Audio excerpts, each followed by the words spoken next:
Hello, this is Memphis Communiversity. Today we are going to be doing a Taylor Series for response question.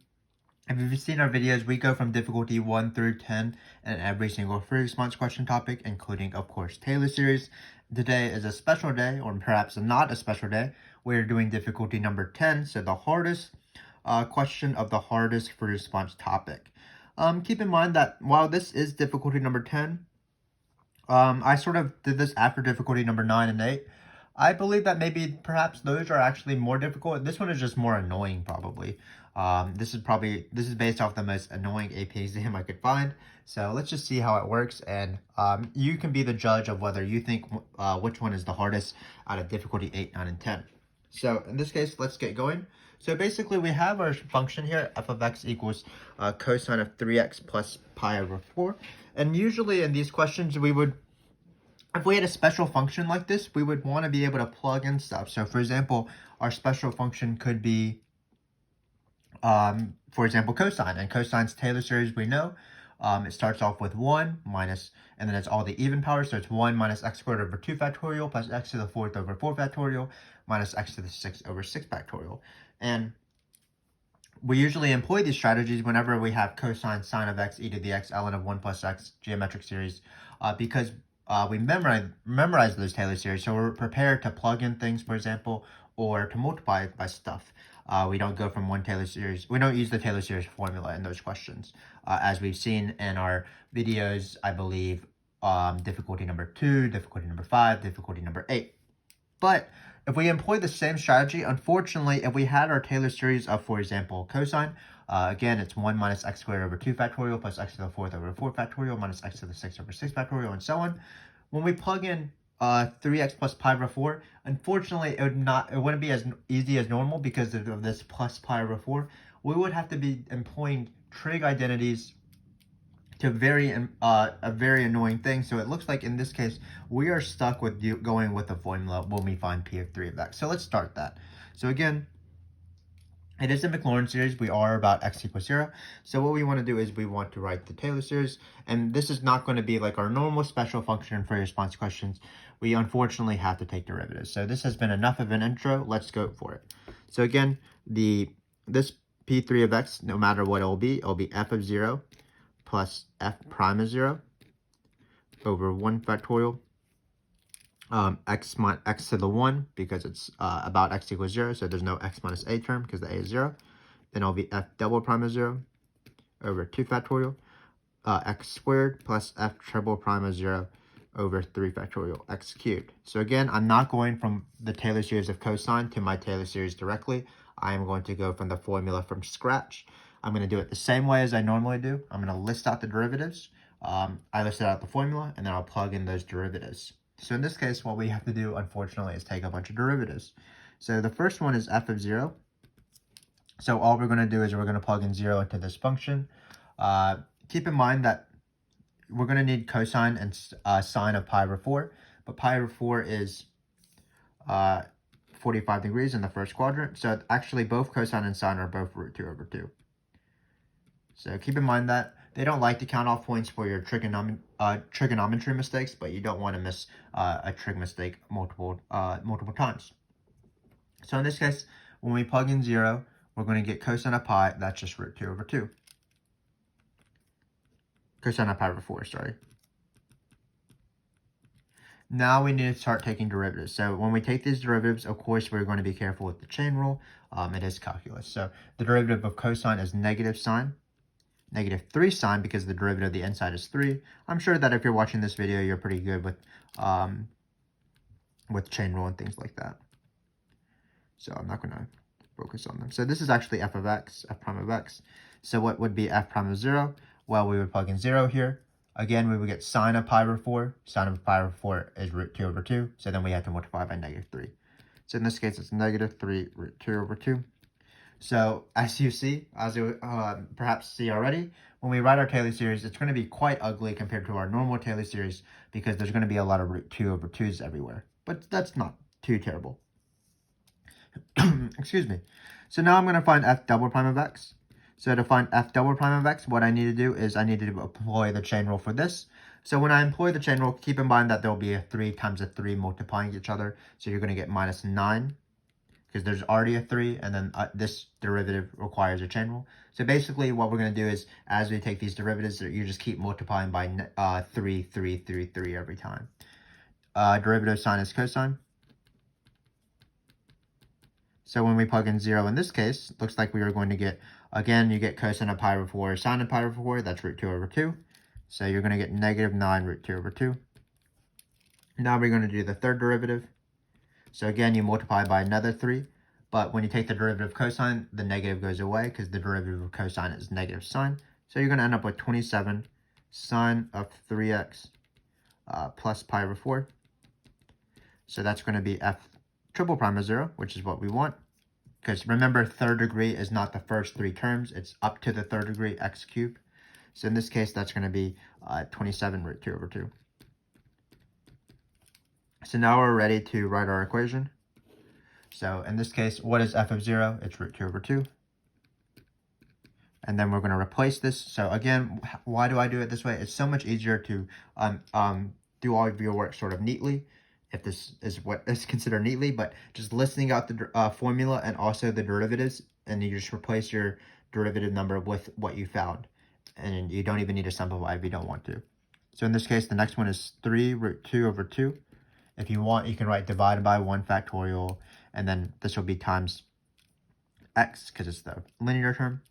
And then we're going to have a negative 9, actually, sorry. Negative 9 root 2 over 2. But root 2 over 2 divided by this 2, we can actually just not simplify anything. So it would be 4 if you wanted to, but we're just going to write it as 2. And then finally, this last term, going to be plus 27 root 2 over 2 over 3 factorial. And we did forget the x squared here, so remember that you don't want to just have a number here. Always each term has an x unless it's the constant term. And then finally, this last term is x cubed. So again, this question hasn't been terrible, it's just been annoying. Taking all these derivatives, using chain rule, using the unit circle to evaluate sine and cosine at pi over 4. But it's still the same thing. Unfortunately, we weren't able to use our general strategy of going from one Taylor series to the next. But in the end, it wasn't too bad. We found out all of our derivatives, and then we plugged them into the formula, and we were done. So let's do a little bit of a challenge question. Same sort of thing, but let's just try to find the coefficient of x to the 23rd. So just keep in mind that these derivatives come in a pattern. So remember, obviously, when you have f prime, f double prime, f triple prime, it's always, we can write f of 0 also on the top, we might as well, just to have some sort of symmetry, f of x. So we have cosine of 3x plus pi over 4. Hopefully you can tell that what we're doing. So notice we don't have to look at this line anymore, but we're just looking at our derivatives and our functions with x's. So you have f of x, f prime of x, f double prime of x, f triple prime of x. So notice what's happening is that you have some sort of trig function, cosine, sine, sine, cosine, sine, and alternates of 3x plus pi over 4. So when we want to find the 23rd derivative, we'll know that it's something 3x plus pi over 4. Great. Now what we have to determine is which of these is it going to be? Is it going to be cosine, sine, cosine, and sine? And what is the negative going to be as well? So what you want to think about is that it's going to be repeating every time. So notice in our next derivative, we can take it if you want. It would be f to the 4th derivative. You do the chain rule again, so you get 81 cosine of 3x plus pi over 4. So while this number in the front is getting bigger and bigger, what this is doing is it's looping every 4. So it's going to be cosine, negative sine, negative cosine, sine, and then it repeats. It'll be cosine for the 4th derivative, negative sine for the 5th, negative cosine for the 6th, and then sine for the 7th, and then it'll repeat again. So the 8th derivative will be back to positive cosine. It's sort of like imaginary numbers where you have I, and then I squared is negative 1, I cubed is negative I, and then I to the 4th is 1, and it'll just repeat over and over and over again. So what we need to determine is, because it's repeating over and over again, determine whether it's positive cosine, negative sine, negative whatever. We want to determine which of these 4 things, f, f prime, f double prime, and f triple prime, is f to the 23rd? Well, if you think about it, what it's going to be is it's going to be one less, well, it's going to be odd, so it's going to be one of the odd ones. It's going to be either f prime or f triple prime. And keep in mind that it's going to be one less than a multiple of 4, and that's how often it repeats. So we want to choose the one less that's the multiple of 4. We don't want to choose the one bigger than the multiple of 4. That'd be f to the 21. So we want to choose this one right here. It's going to be like the third derivative. So what's the sign? Is it positive or negative? Well, it's going to be positive. And then are we going to choose cosine or sine? We are going to choose sine. So in this case, we're just going to get sine. So hopefully you understood that. Again, I'm not going to take the time and write out 23 derivatives. That's not really the spirit of the question.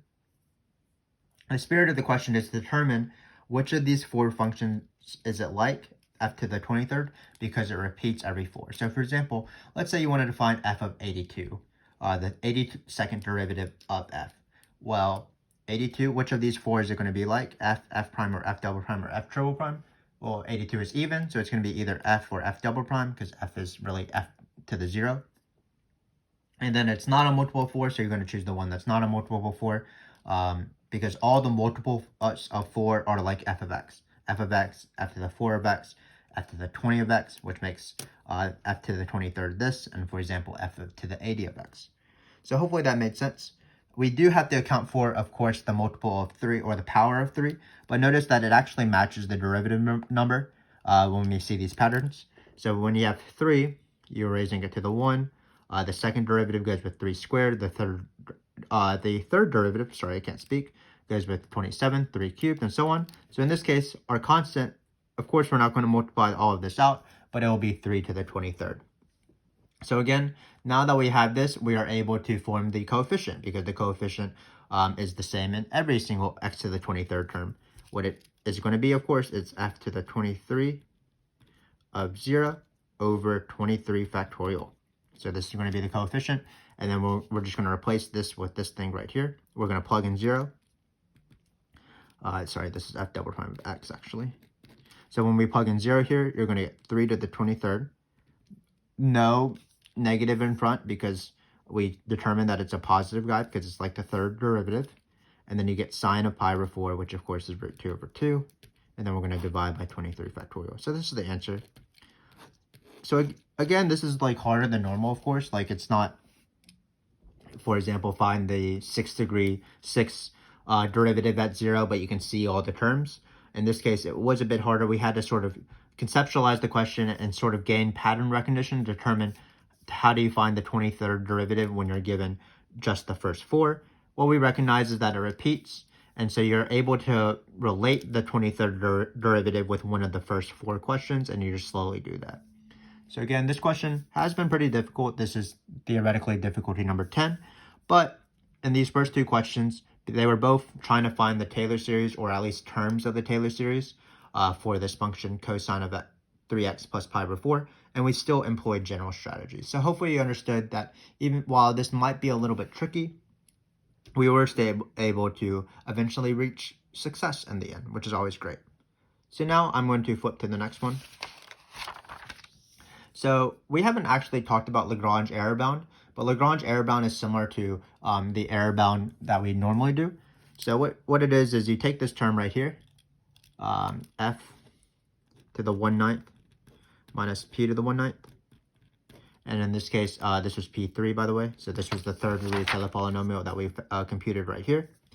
And what it says is that you're not going to be able to find this, of course. It still works the same way in error bound. This is the infinite one. You're not going to be able to find it. You will be able to approximate it by plugging in 1/9 into just the first terms right here up to the third degree. And then what we want to know is how close that actually is. So that what the Lagrange error bound looks like is it's the next term over, just like normal. The fourth, in this case, it'll be the term with the x to the 4th term. And then what that term will look like, just like normally, it will be divided by 4 factorial. It will be x to the 4th. But then it will be some sort of term right here. So what it's going to be is it's going to be however big the 4th derivative can possibly be. So in this case, what people like to write is m. So m in this case is going to be, m stands for max. The biggest that the fourth derivative, because it's the next term over, from your interval 0 to 19. So again, still works like normal, error bound. We can't find this. We're trying to approximate with this. It's always the next term over. So in this case, when we had the third degree Taylor polynomial, the next term over is this one we found here right here, the fourth derivative. And then it's not just the fourth derivative, of course. It involves the fourth derivative, meaning it's find the maximum of the fourth derivative, then divide by 4 factorial, plug in your number 1/9. So first off, we want to find what the maximum of the fourth derivative here is. But notice that the fourth derivative is this function right here. We can write that down. So this is going to be the max of 0 to this 1/9 interval. And then it will be cosine of 81 cosine, that's important. 3x plus pi over 4.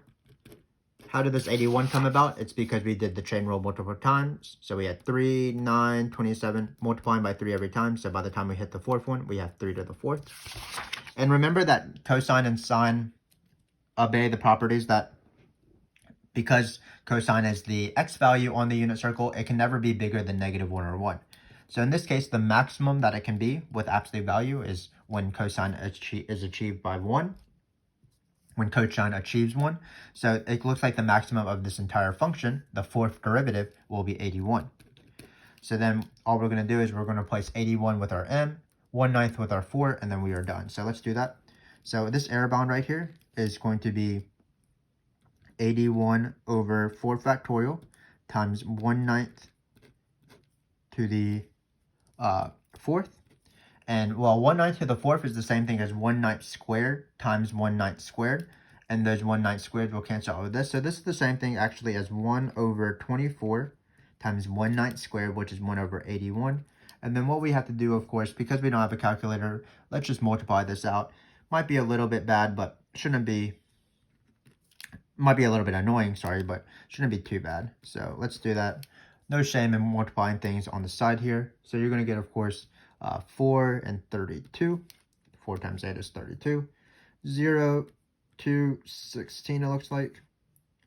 So we're going to add up 1944 is the answer. So in this case, we have 1944. And lo and behold, 1944 is smaller than our error bound. We want 1 over 1900 because our denominator is bigger, which makes the entire fraction smaller. So this is my work right here. Not really beautiful, but hopefully that makes sense. So again, this is our first introduction of Lagrange Error Bound, sort of in this last very response question. Difficulty number 10. Sorry about that. Difficulty number 10 out of 10, but wasn't too bad. Still, we worked with the same thing. We want to find this. We can't do it, so we approximate with this. We didn't actually have to find the approximation, but we want to see how good is the approximation from the actual term. So we look at the next term over. So this was the third degree, so we looked at this term right here. And how we look at the next term over is we look at what the max of that derivative can be, and we divide it by 4 factorial x to the fourth, because this is the next term over term. Remember that the next term is not just the fourth derivative, but it's the fourth derivative over 4 factorial x to the fourth. And then we also notice that cosine can never be between or outside of 1 and -1, so its max with absolute value is 1. So in this case, the max of the fourth derivative was 81. Finally, we plugged in 81 for the m, the max, and then 1/9 for our x, and we were able to solve. So that's how we did it. So now we have one last question to go. Looks like it's something that we've done before, but it's nice practice. So let me rewrite the Taylor series of f of x for us real quick, because we're about to have to take an integral and plug in 2t and stuff like that. So in this case, it was root 2 over 2 minus 3/2, 3 root 2 over 2x. We can maybe simplify this. We might as well. It's going to be minus 9 over root 2 divided by 4, because 2 divided by 2. Just keep in mind that those won't cancel. It's fractions, so you have to multiply by 1/2. So in this case, you're going to get minus 9 root 2 over 4. Not root 9, just 9. We might rewrite this later. Yeah, let's rewrite right now. Sorry that I'm struggling a little bit. Sometimes I can't remember what I said in the previous part. So it's going to be minus 9 root 2 over 4 x squared. So again, that's this term right here. And then let's simplify this term. We might as well. So the 3 will cancel with this 3. So you'll have 9 root 2 over 4 because you'll have a 2 and a 2. So it's going to be 9 root 2 over 4 again. And then it's going to be x cubed. So again, this is just our f of x that we found from the previous case, except that now we are simplifying it a little bit. So we should be good to go. So now we are going to our normal Taylor series question. It's going to be different than the first question where we use the formula, because now we actually have a Taylor series we can work with. So we can go from this Taylor series to this Taylor series slowly. So the first thing it looks like we need to do is it looks like we need to plug in 2t first. So we're going to do that. Our steps are going to be plug in 2t, then take the derivative, then take the integral. So let's do that. So plugging in 2t is pretty easy.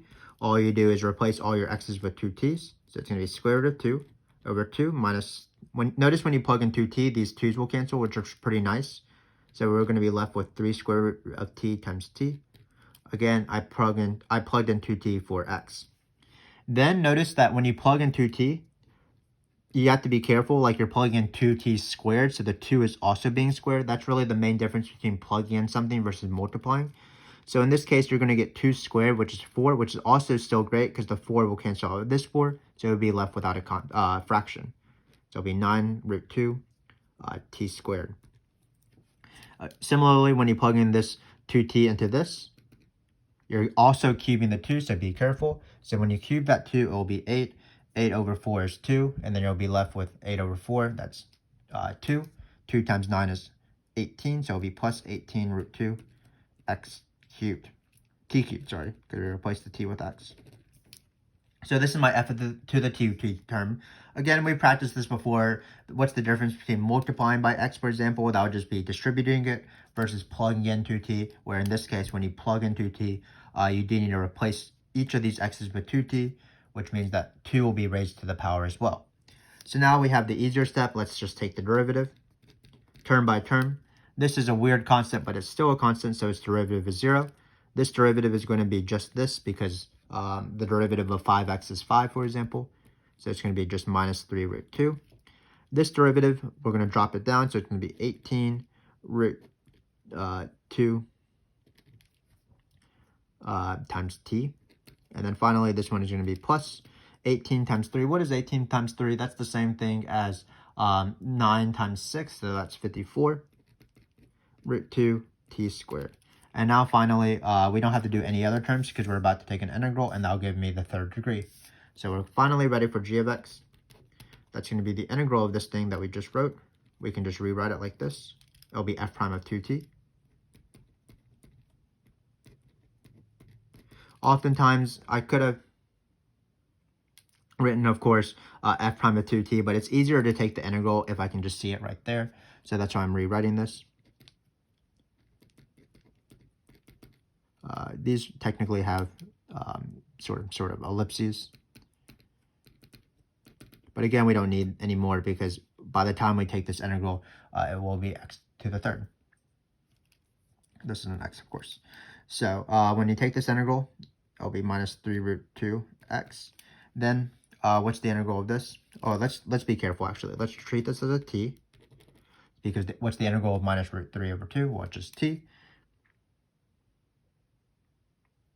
Then what's the integral of this guy right here? We're just like with the derivative, we're just taking the integral term by term. So it's going to be t cubed as the new power. Sorry, t squared.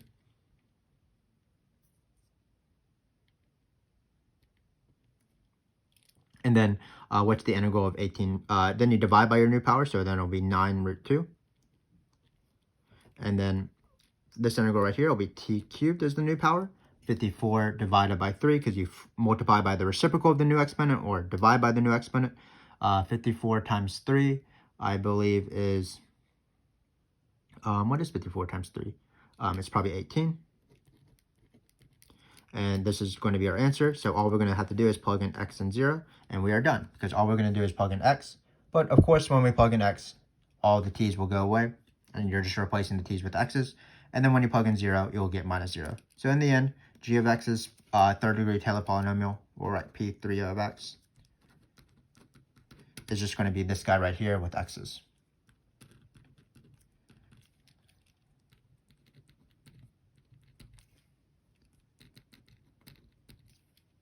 And we're done. So let's review what we did in this free response question. Sort of a tricky question, but difficulty number 10 will warrant tricky questions, but still not too bad. In this case, we wanted to employ special functions, but we weren't able to because it would require trig identities. So we were forced to use the derivative formula for Taylor series, but it wasn't too bad. We wrote out the Taylor series, took some derivatives with chain rule, plugged in 0, used the unit circle to find our Taylor polynomial, replacing the derivatives with where they go. Then we had a tricky question of finding the 23rd coefficient of the Taylor polynomial or the Taylor series for f. And what that would require us is to find the 23rd derivative. Of course, we don't want to take derivatives all the way up to there. So what we did is we recognized a pattern. The 23rd derivative is going to relate to this function right here, the third derivative, because both of them have remainder 3 when you divide it by 4. Then we noticed that the power would be 3 to the 23rd because always the power is 3 whatever. So that's why it's positive sign of this, 3 to the 23rd. To find the coefficient, of course, we did have to remember to divide by 23 factorial because that is the formula for Taylor series. The derivative number at 0 divided by the factorial times x to the 23rd if you want to write the term itself instead of the coefficient. So again, not too bad of a question. Did require a little bit of brain working there, but sometimes we do have to train our brain. Then we have this Lagrange Error Bound, but Lagrange Error Bound is the same thing as really regular error bound. What you want to do is you want to look at the next term over and see how big that thing can be. Excuse me, I can't talk. So in this term, the next term over, how big can it be will be the fourth derivative. The fourth derivative, because it's cosine, is bounded by 1 and -1, so it's bounded by its coefficient. And then we replaced 81 with m and divided by 4 factorial because that's what the term actually is, and plugged in 1/9. Finally, excuse me. Sorry, my mouth is really dry right now, but I'm going to try to carry on because we're so close to being done. We wanted to find this Taylor polynomial right here, the third degree. And what we did is, unlike the first one, we were able to go from one Taylor series to the next. So we started off with f of x, of course. We found f of 2t because we plugged in 2t, keeping in mind that the 2 was also being raised to these powers. Then we took the derivative, and then finally we took the integral, and we ended up with our answer. So a nice little practice of taking derivatives of Taylor series, taking integrals of Taylor series, and plugging in Taylor series. So that concludes our videos for Taylor series. Hopefully by now you feel comfortable with Taylor series, even if they are some of the hardest first response questions on the BC exam. Hopefully you can be like, well, I've mastered this because I've watched these videos from 1 to 10. I sort of have an idea of how to do everything. If you want to go back to watch our videos, remember that there's 3 main Taylor series questions. So for example, there's ones where you're starting off with a formula sort of in this fashion. Those are our videos difficulty number 1, difficulty number 4, and difficulty number 7. Then there's some questions where you're starting off with a special Taylor series function, unlike this case, but starting off with cosine, sine, e to the x, ln, or something like that. And then you're also doing a lot of Taylor series from one to the other. That was our difficulty 2, 5, and 8 videos. And finally, there are some Taylor series questions where you're finding the interval of convergence for the majority of the question. That was our difficulty 3, 6, and 9 videos. And of course, this was difficulty number 10. So hopefully, again, Taylor series is super hard. Hopefully this was helpful for you and beneficial. That's why we create these videos, to help you guys out. Keep in mind that we have these for every single BC topic and AB topic for your response question topic. So after you're done with Taylor series, you can move on. The last 2 topics in BC are parametric, which is pretty easy in my opinion, and polar, which sometimes can be as challenging as these Taylor series questions. So please check those out if you want more practice on BC for your response questions. But whatever video you choose to watch in the future on our channel, we thank you for that, and I will look forward to seeing you there. Thanks again for watching.